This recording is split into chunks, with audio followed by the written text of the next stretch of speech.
In today's Leeds news, Wober update, hands-off warning, Gnonto acknowledges fan hate, and Piroe dilemma.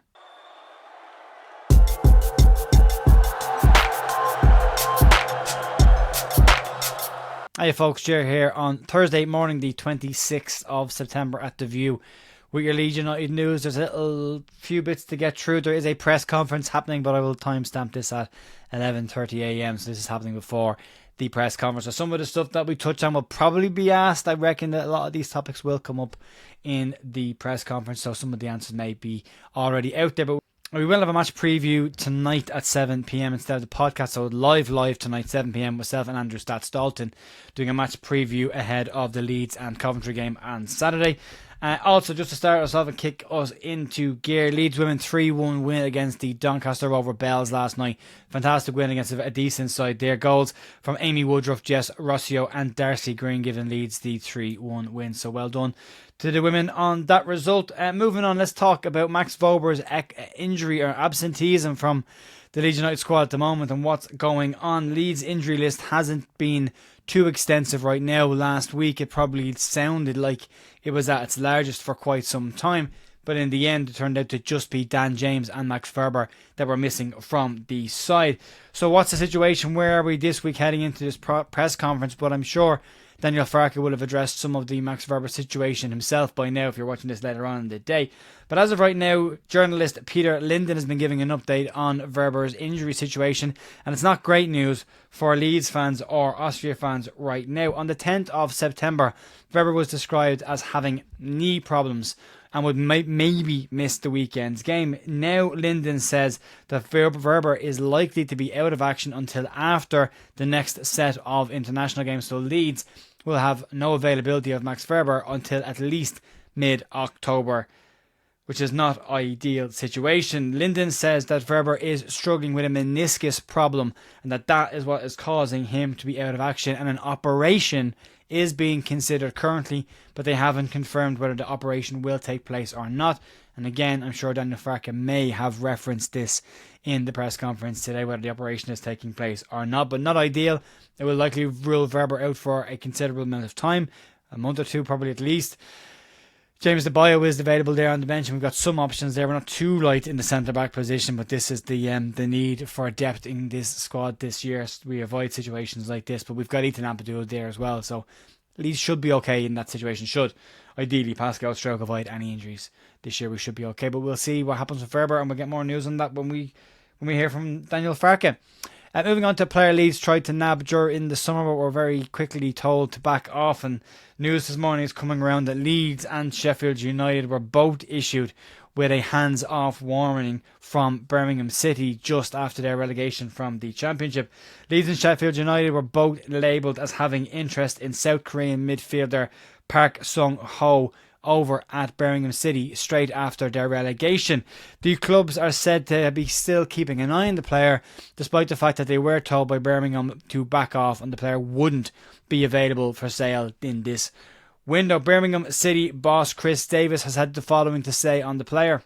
There would have definitely been interest in him, but I was very consistent all along that he was going to be a key player this season and into future years. Leeds subsequently moved for Ao Tanaka and added him to the midfield after already adding Joe Rothwell in there. But it does say that both teams are keeping an eye on the player, and should Birmingham City's big spending plan down in League One to potentially get a double bounce to the Premier League doesn't work, it may leave a door open for Leeds or Sheffield United to make a move for Ho at some point in the future, and a player to keep an eye on. He's a tidy midfielder, one definitely to keep an eye on into the future. Speaking of a player that is at Leeds United right now and was getting a little bit of stick, but it's starting to ease off, and that's Willy Gnonto. As we all know, Willy Gnonto is well down the line on his redemption arc as a Leeds United footballer. This time last season, Willy Gnonto was just coming out and beginning to deal with the fallout of going on strike against Birmingham City in order to force a move through to Everton. The move didn't happen. He had a tricky enough season, Willy Gnonto, and another uncertain summer that was finally put to bed when he signed an extension to his contract at Leeds United to retain his place at the club moving forward. But an awful lot has gone unsaid from what happened last season. Despite the fact that Gnonto, when he did sign the extension to the deal, had a little bit of a cheeky nod to it, describing the Leeds fanbase and himself as being part of the Leeds family, and sometimes we fall out with each other, but we get over it and we move on. Outside of that, not an awful lot has been said, and Gnonto's been working very hard this season, has become a very important player in Daniel Farke's lineup so far this year. Now, finally, speaking to BBC Radio Leeds, Willy Gnonto says that he knows that there have been periods of hate and love during his time at Leeds United, but he feels very much that the love part of that is where we are heading to. On the fan interactions, Gnonto said the following: "I love it. I would say since I came here it has been love and hate at the same time in certain periods. But I know that they love me and I love them as well, because they make me feel like this is home since the first day, and for my family as well. I really try every time I go out on the pitch to put that work in, running and passion that they have as well. I feel that they can see this in me." Willy Gnonto's stats are already up on his form at this stage. Last season, his averages touches per game has gone up to 51.3 from 31. His average dribbles in the game have gone from 0.8 to 1.5. His fouls per game 1.5 up to 3.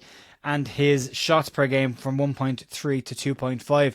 Stats alone tell you Willy Gnonto is involved more, is touching the ball more, is running at players more, is getting fouled more, and is creating more chances and having more shots. So a player who appears to be a lot more confident than he was at this stage last season, and will be a very important player for Leeds over the course of this season, whether he's on the left or the right. I personally prefer him on the left. I think he's more impactful, but a player that can have a massive impact, and that number 10 position for me could be a very, very important position to keep an eye on for Willy Gnonto into the future. I think he is all the attributes to be a very, very solid number 10 into the future, and we'll see if anyone else at Leeds believes so into the future. And moving on to a player that is currently with the squad, and a lot of chatter about what we do with him and how do you solve a problem like Joel Piroe. Again, no doubt Daniel Farke is addressing question marks around what he has to do to get the best out of Joel Piroe and how he fits him in to the current Leeds United squad. But we have seen a Joel Piroe in the Leeds United number 9 position before. It's nothing new to us, and outside of the game against Norwich, it hasn't really worked for Piroe as the number 9. There have been some subtle changes to the system this year. Brendan Aronson playing as a more advanced number 10, closer to the striker, versus where Georgina Rutter last season was far deeper and further away from the number 9. The new system might actually lean into Joel Piroe's strengths a little bit more. However, Mateo Joseph's importance to this side shouldn't be dismissed too easily. Just because he's not scoring goals in every game, that doesn't mean he's not having an impact in the game. Mateo Joseph's hold-up play and his link-up play is massively important. His hold-up and a very clever touch around the corner was what gave Largi Ramazani his debut goal for Leeds United. And even though we're only 6 games into the season, Mateo Joseph has had 4 goal involvements already, 1 goal and 3 assists. So taking him out of the team might fix one problem, but it might create a whole new one as well.